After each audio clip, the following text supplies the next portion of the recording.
All come and have you all have a good life.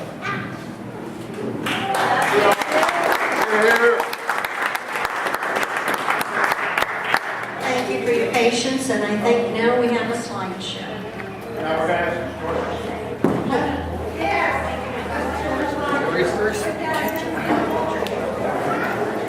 Can you grab me a chair? I'd like to just say a special thank you to Tyler for taking care of the presentation from the pictures that have been taken this week, and also the music, and taking care of the microphones. Done a great job. Thank you, Tyler. Way to go, Todd. Where is he? Oh, You don't need a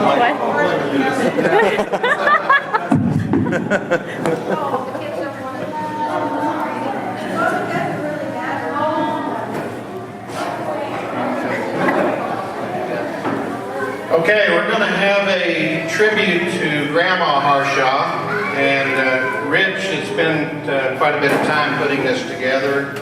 I think he got a bunch of pictures from his mom. But in the meantime, I'd like to just tell a couple of stories about Mom. And you're all welcome to come up and give a couple of memories, short memories. I've been informed these got to be short by certain parties.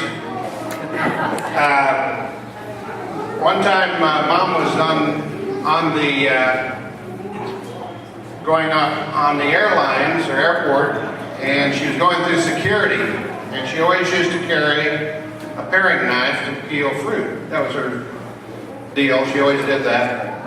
So she gets up to the gate where they're checking in people, and she pulls out a paring knife. She says, "I wonder if they'll let me through with this." And waves it around. So of course the guy saw it and he confiscated it. So we get through the line and all the way to the other side, and she said, "They didn't get that other one in the bottom of my purse, did they?" I said, "Mom, just let it go." Oh, this was, she was about 80 years old, so yeah, maybe somewhere in there. Okay, anybody have any stories they'd like to tell? Or memories? Come on, Grant, you can come on out. Linda? All right, come on up. Ryan, you're going to come up and get in line here.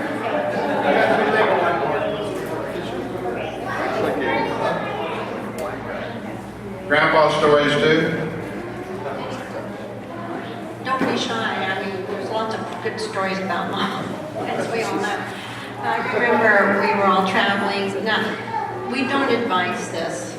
This is not for little kids to hear, maybe. But when we were in Ireland, they served hard-boiled eggs. And they were always served in a little egg cup with the shell on, and you always take the top of the shell off, and then you eat the egg out of the shell. And they had really cute little spoons, and Mom said, "Oh, what those are really nice spoons. I really like that. I'd like to have a set of those." And we didn't see in any stores, so every time we went to a restaurant,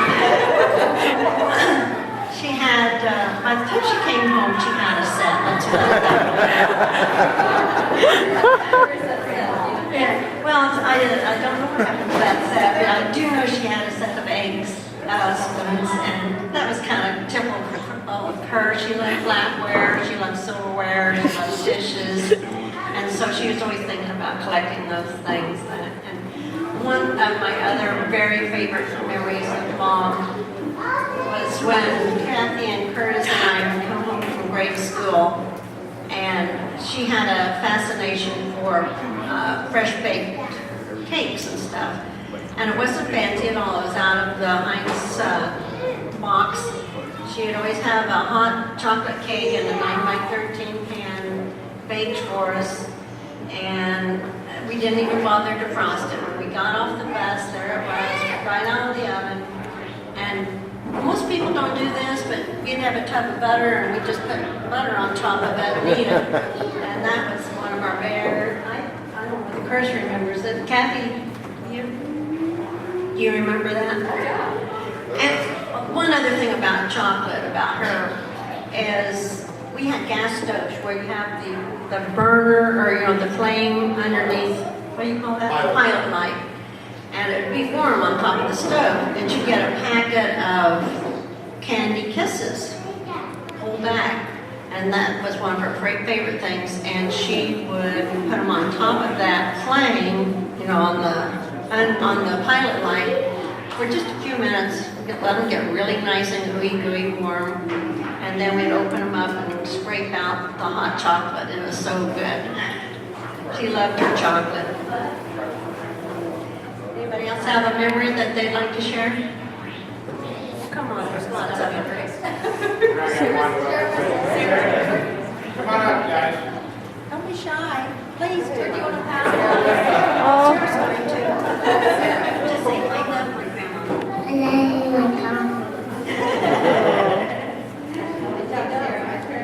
Good job, baby. Your turn. Good job. Good job. Thank you. A couple of my favorite stories are going back to the farm, and I know a lot of you don't even know about the farm or haven't even probably seen it.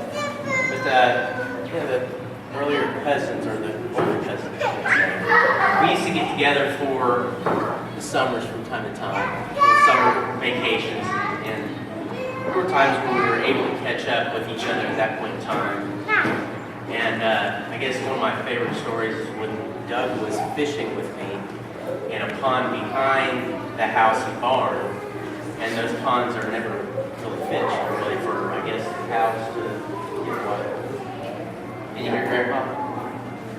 Yeah. Anyway, we have the fishing poles all around the pond, and Doug got a really nice-sized bass. And Grandma came out and saw this and was horrified about this fish just suffocating, I guess, outside. That's the way she thought they couldn't breathe. So she was just flipping out that this fish couldn't breathe and wanted to put it out of its misery. And she had to grab whatever she could. I can't remember all what she grabbed. Was it a bat? Doug and I were horrified. She just started beating this fish. So I don't know what was worse, the suffocating or Grandma beating this fish to death. That was one of my favorites. Because it was just the way she wrote about it. It was kind of crazy.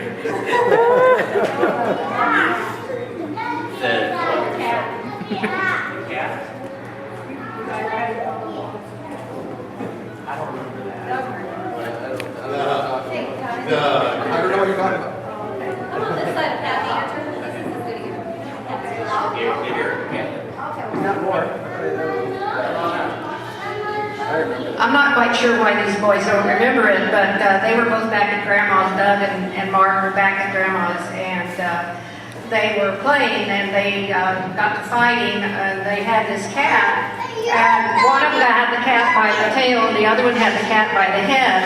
And Grandma came out and saw them playing tug of war on this cat, and she got the fly swatter after both of them. Grandma was famous for the fly swatter. That was her mode of punishment when we were kids, that old fly swatter. So she got her fly swatter out and gave you both a big swat. Grandma must have told me that. Cat survived, yeah. I got one in relation to that. This one involved Rich, I think. Rich, when we were running through the house and Grandma was mad at us and we were just making a lot of noise. She wasn't the fly swatter, it was the yardstick. And she grabbed it and she hit Rich across the butt with it and broke the thing in half. So, don't remember that, I did. We got a bat. Yeah. A yardstick. Sounds like a game of Clue.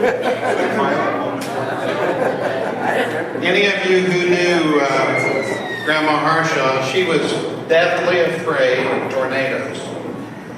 And we had a cellar out at the farm.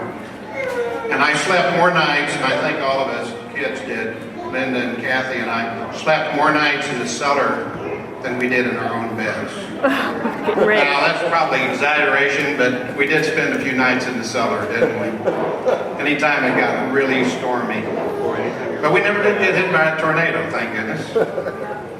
So, but there is one memory I have. When I was 5 years old, we lived in a farm over near Oswego, and our house burned down.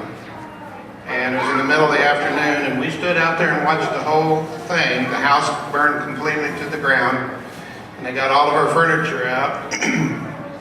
We all survived it. She was deathly afraid of fires, too. But those were good memories, even though sometimes they were difficult. Janny, you got one? I want you to tell a Christmas story. Oh. Now, guys, this is a true story for all you little kids. You got to be really good on Christmas Eve, because this is what happened. When we went to bed, it was very cold in our house in the winter, and it was below freezing in the winter sometimes. So Mom would always wrap up these mason jars full of hot water with newspaper, and that was our foot warmers. Instead of hot water bottles, we had bottles of water with newspaper, and we'd put our feet on those to keep them warm. We were little kids, and we were all in the same room sleeping on Christmas Eve. And we started passing the football, which was the mason jar. And I had two sisters that could not catch. And Linda. And the mason jar, she represents that. Wait a minute, you got it. Two sides to every story. Modification here. They were in the same bed. I was in a bed across the room. The baby bed. And they threw the bottle across the room and expected me to catch it. And she was a horrible catcher. So what happened is the jar hit the floor and it broke. And we immediately had a sheet of ice all over the floor. All over the floor. When Mom comes in, she heard the crash. She was not happy. So we went to bed, and the next morning, we get up, normally to see the Christmas present. Now I was probably about 5 or 6. Kathy was about 4 or 5, and Linda was about 2 or 3.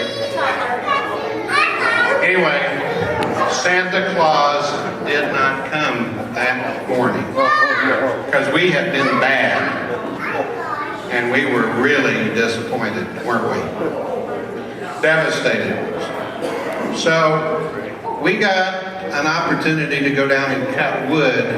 We had wood fireplaces or wood stoves, so we had to go down and cut wood. We weren't very old to cut wood. So we cut wood for the next morning.